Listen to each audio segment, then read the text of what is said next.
I'm just reaching into Black history just a little bit, just to teach the younger generation, so they'll know something about these activists, these really famous people that really paved the way for us. So I like starting out sort of organically. I'm not putting any drawing down. I will work on building it up as I go. And that's the fun part. Sometimes it's not having drawing down. It's figuring the puzzle out as you go, discovering, exploring as much as I can. So that's what I'm doing with this. So I'm going to paint just a little bit, just to show you how I kind of block it in a little bit. And do I know exactly where I'm going? No.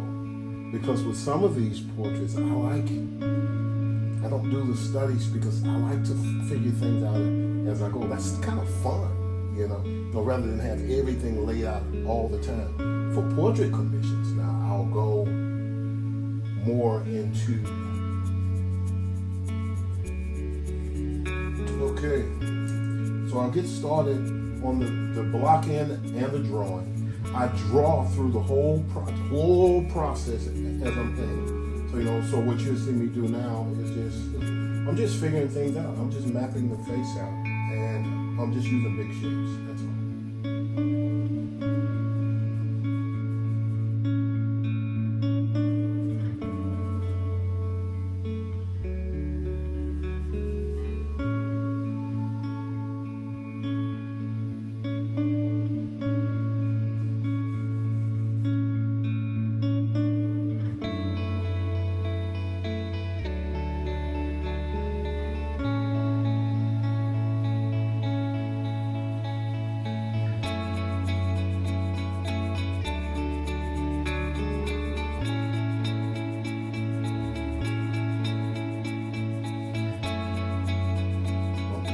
Definitely have to do some squaring here so I can see things.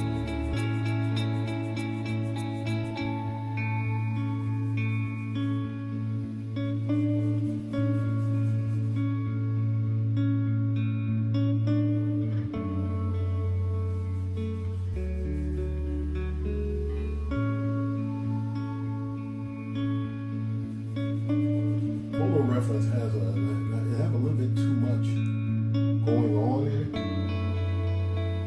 I had a friend of mine put this black and white image into AI, but I am going to use my own color palette or what I imagine it should be. Some of the stuff I am going to keep, because I told him what to put in and what I would like to see for this particular photo reference, So I did.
going beyond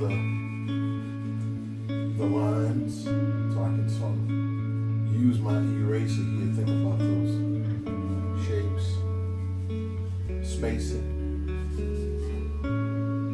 It's kind of the fun part. It's the part that I kind of like.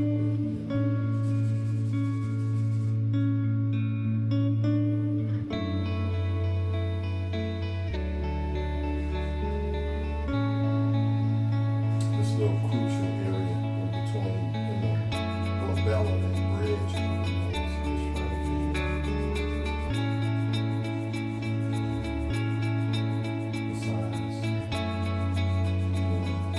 I will like reduce things. There'll be a reduction kind of thing where I make things a little bit oversized.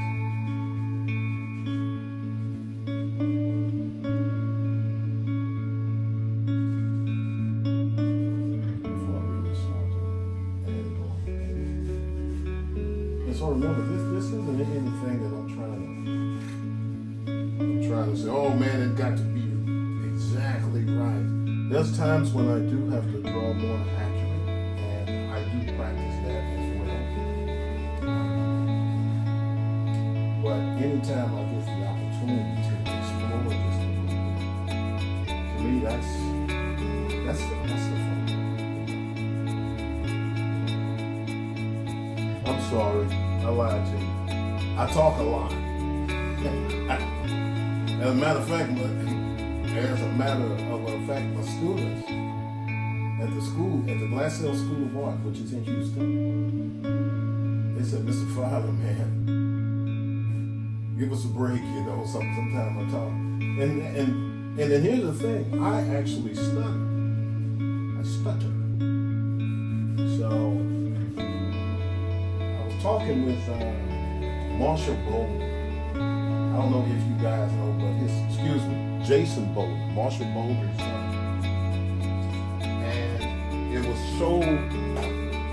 such a nice, when I was talking with Jason Bowden, this was in DC at one of the conferences. It was nice. Okay, so what I'm going to try to do, just have a little, paint I just mixed up on here. It's just burnt sienna mixed with a little bit of cerulean blue, some white or whatever. Just so I can start putting what I call some mapping points out. So I can start really drawing now. And so I'll put these little drawing points here. And they won't stay. Don't think that they're not permanent marks, but they just points to sort of help me to start seeing the drawing better, just a little bit better. I am squinting down. This space in here, the labella, the bridge, that area, is real important to get that right. To check that space in there.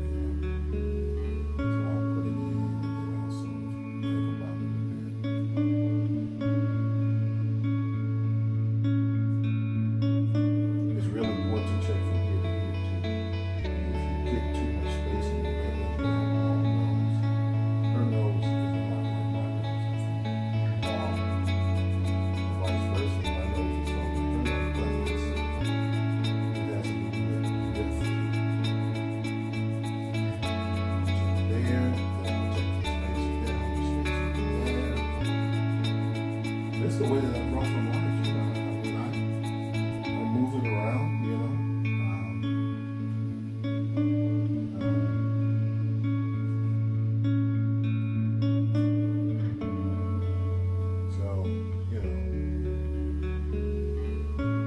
so I can't start adding paint more, and so like I said again, I don't know if I'll be doing something. I don't know if you guys use the planes over here or not, but I do think of sculpting. So I do think about, as I'm painting, once I get into it, then I will reference this. Sometimes I'll even, if I'm really struggling with the reference, because I love painting from life. I mean, I feel like it's easier to paint from life than it is to paint from a photo reference, because you're doing somebody else's life that you have to figure out. But when you have a person sitting in front of you, breathing, and you can communicate with them, that's so much fun. But I keep the planes up ahead so I can figure the sculpture part of it out. You know, like I know that that's there, that's that side. So I can start checking spaces too. Do I have enough space there?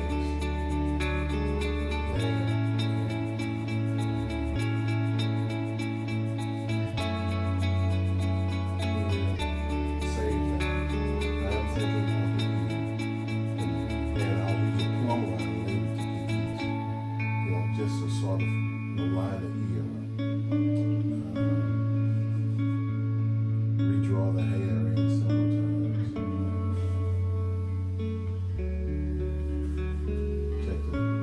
Check the height of the hair.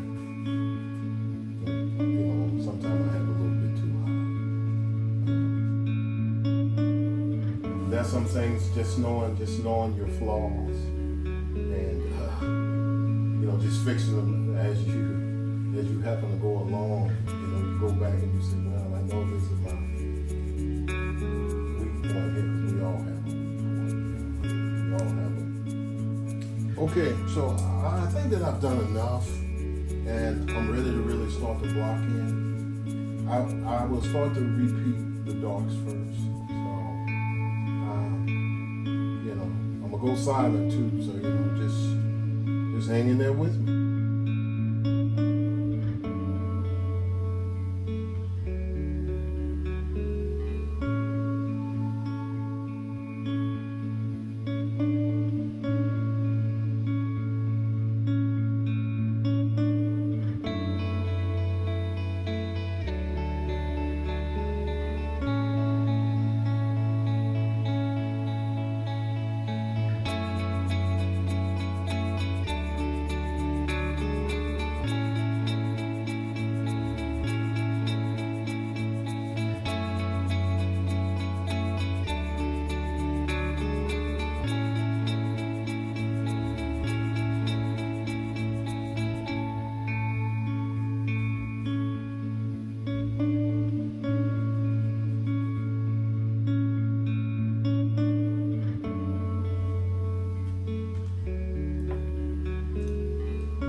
do these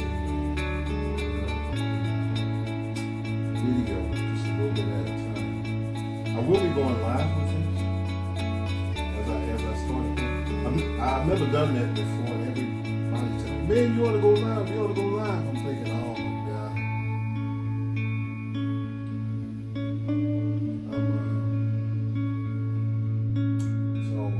So I'll think about it.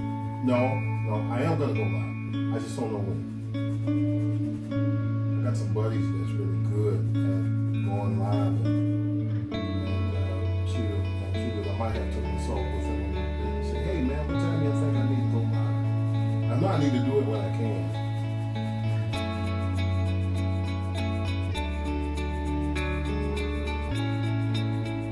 I am squinting down right now so I can see these big shapes.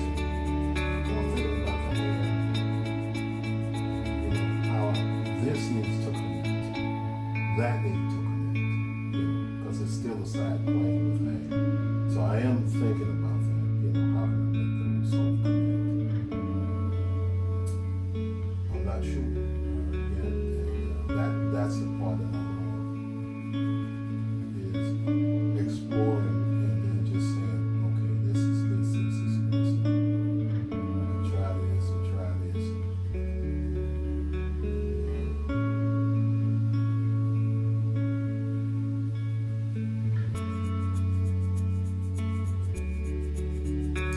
I'm gonna see if I could put some middle value points or some light points in the area. Trying different mixtures. I don't have a set recipe. I just sort of go by what I feel in this instance. You know. When I felt like her skin tone may have been values, thinking of the values.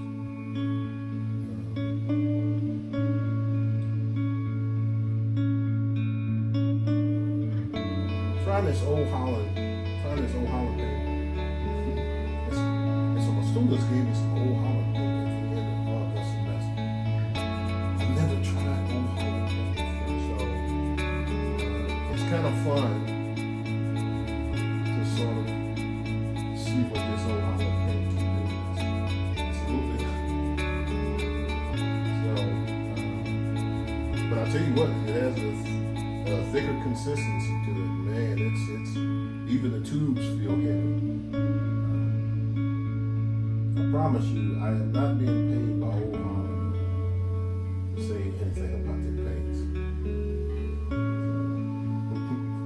This is just a blocking stage for me, so I can get some paint down and see what this Old Holland paint can do.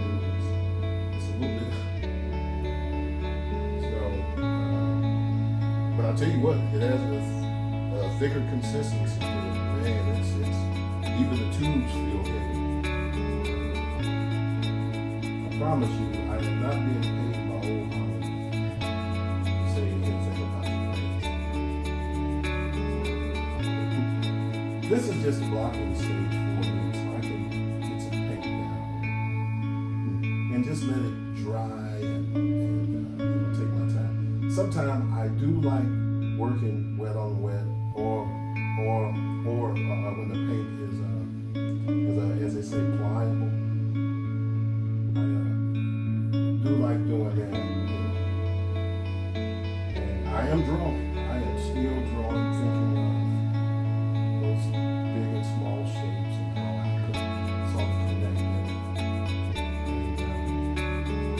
And really feel like what's there. Just sort of connect the whole point. I like to bounce around. I was trained by my mentor years ago when I was in Galveston, when I was in junior college. He always had us bounce around. You know, he said you should work on the whole rather than some of these parts. So I walked around. The video that I made, the initial thing was to do the video from a photo reference.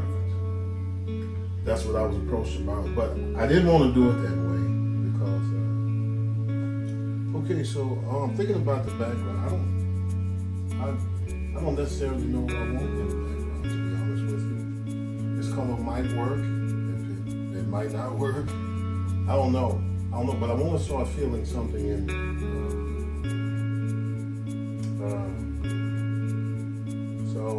So I kind of play around with something. I don't know. I want to challenge something different though. I like to do something different, but I don't know yet. You know, do y'all ever get into that situation where you really don't know what you want? You're looking at something and then say, That's why the studies come in. That's why I do the studies for commission and for some paintings that I think that actually need studies. When I'm doing a head and shoulders like that, I don't necessarily do studies because I kind of like to sort of go through the process to where it's sort of coming together as we're working on it. You know, it's spontaneous things going along. And so anyway, that's the thought with this. You know, I gotta figure out how I want to do it, and because to be honest with you, I don't know.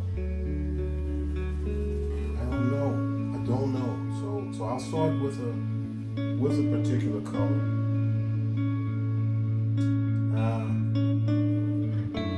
and then I'll just see how that manifests itself. If I like it, if I don't like it, I can always change it. You know, it's no biggie. But I am looking for contrast between a middle value between the hair and the face. You know, I am searching for contrast. Let's just say.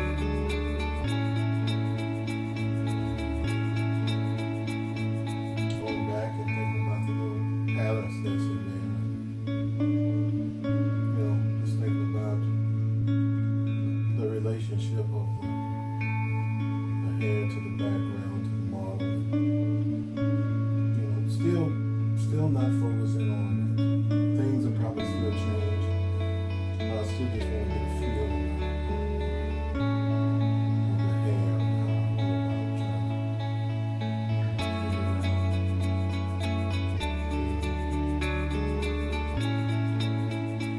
it out. Don't get to step back a little bit. Sometimes I get tied up into it.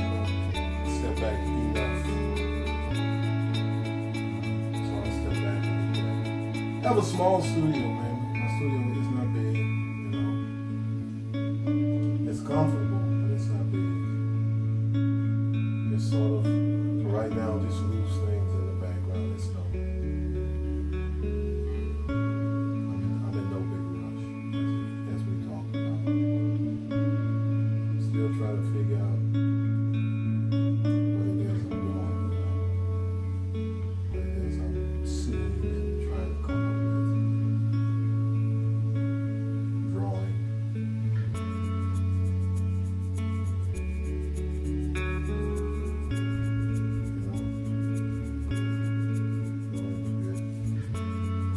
Sometimes when the glare gets bad, do y'all ever brush like this, or either the fan brush? Yeah, these things work really good. I mostly go with this. What I'm doing is, if I have glare, I'm just lightly hitting over the top of it, just like so I can brush the opposite of the light. I'm just moving it.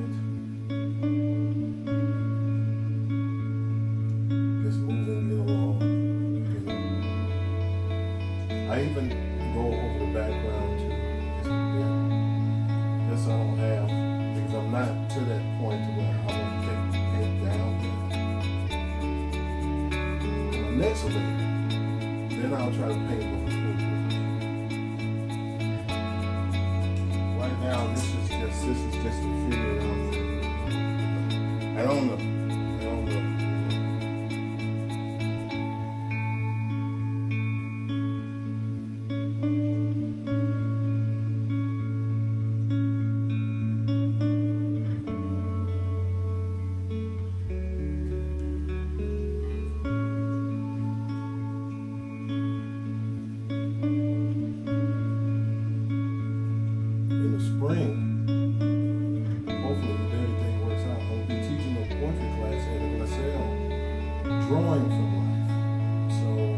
already have a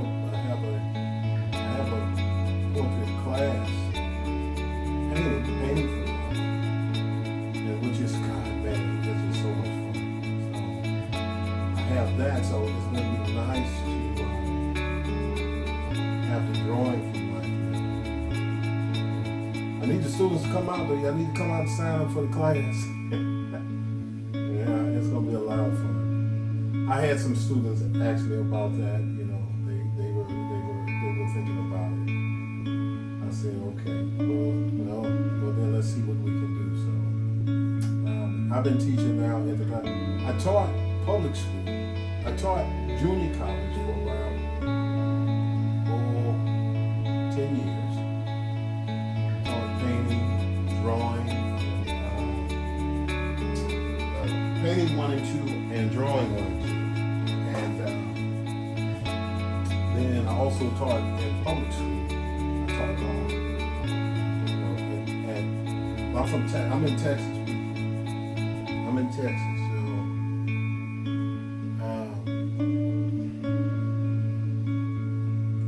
so I taught art in high school at Texas City High and Galveston Ball High. I'm in Galveston, Texas. Okay, so I want to put some of this, some of her clothing in. Again, I selected this color. You know, I had my good buddy, Dwayne Mitchell, put it in the AI for me. You know, it's like using Photoshop, I guess. You know, I don't know how to do that kind of stuff, so. But I am grateful that, you know, that he does, you know, because that helps me to sort of, because the image is a black and white image. And I've done so many posthumous portraits, and I have never once thought about it. I didn't know nothing about AI. He's actually teaching me. So you know, so my goal was to say, okay, well then I'll see what I can do with it, you know, if it'll help me some. So that's what I'm doing. I'm just exploring with this, you know. And like I said, things have changed. I like the fact that I went over too much with things here. I'm just letting myself know that there's something there, that there's a color that I want there. Doesn't have to be all perfect right now. I'll straighten things up as I go. They have to be moved around. So.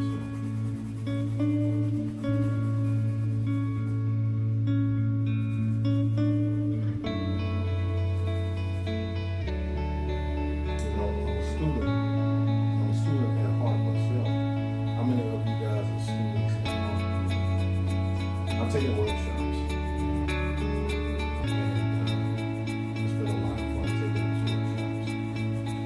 But you ultimately have to forge your own path. You have to figure it out yourself. And that's what I tell my students. Through hard work and you figure some things out.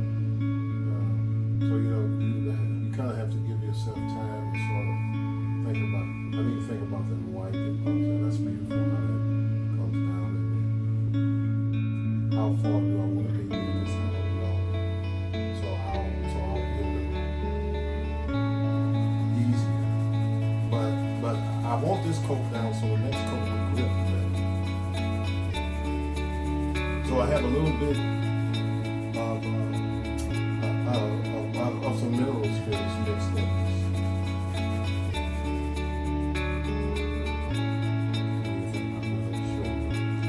I love the fact that that's sort of release. Like so.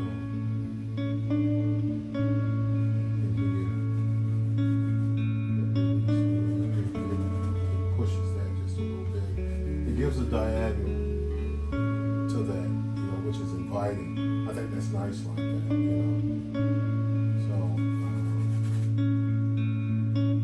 So I think my vignette will go this way. It's going to go this way. It's going to be on the diagonal this way. I was taught this at a workshop that I did with Michael Shane Hill. I don't mind sharing things, like that. I won't share too much of his masterful. Because I take from a lot of different artists. I can not take, but that's not a good word. I shouldn't say that.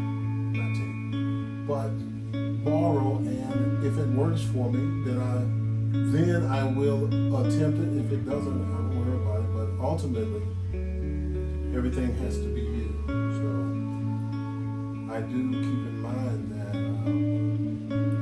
as I'm doing things, So I have visited also Philip DeLazlo. If you don't know about Philip DeLazlo, I'm a huge Sargent fan, but I'm a Philip DeLazlo fan too. So Philip did a whole bunch of these. I have several books at the house that sort of talks about it's showing his portraits, where he uses a vignette and it's just so creatively done. All right, am I saying that word right? You all can correct me if you want to. I don't mind. I'm a student, remember? So I don't mind being corrected. I'm going to exaggerate that diagonal there just a bit. So bring that in just a bit more. And then see how I would like the vignette to come across. Maybe check out this. Always looking at space. Always talking about the shapes. I'll come here. Maybe go from here. And maybe I can put it something like that. But I want to save room for the wording. And so the wording will be a quote from her. That would be, I like to use, because someone just, it enrich your life to hear some of the great things that